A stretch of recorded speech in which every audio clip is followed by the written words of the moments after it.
Ito na ata ang pinakamagandang update na mangyayari sa MLBB dahil sa wakas nadinig na tayo ni Munton. Siguradong matutuwa ang mga solo player dito. Papaliwanag ko sa inyo to ngayon. Sobrang tagal na nga nating nire-request to. At ngayon napagbigyan na tayo, sa advanced server pa lamang to.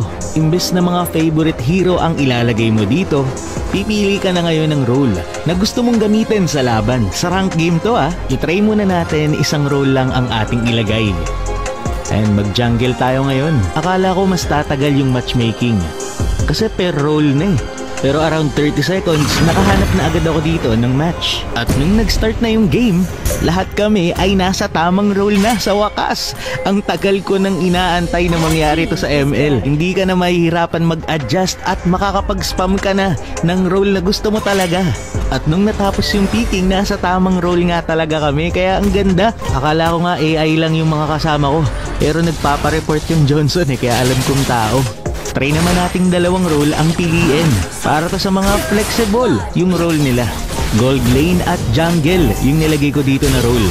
At nung nag-start na yung game, ang napunta sa akin ay gold lane. At kung mapapansin nyo, tama pa rin ang role ng bawat isa sa amin. Pwede ka pa rin naman magpalit ng role kapag in-game na. Pero kailangan mong i-click to. Tapos, i-request mo pa sa kakampi mo kung papayag siya na makipagpalit ng role. Ganito yung lalabas kapag nag-request ka na makipag-swap ng lane.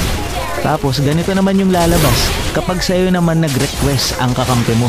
Depende sa'yo kung tatanggapin mo o ika-cancel mo yung request niya. So ano ba ang mangyayari kapag hindi mo sinunod yung role na nilagay mo? Ang itatry natin ngayon. Ang role na napili ko sa pre-selection ay mid lane. Tapos ang gagawin ko, magpipick ako ng ibang role. Magja-jungle ako. Pero nagpaalam ako dito sa kakampi ko. Sabi ko,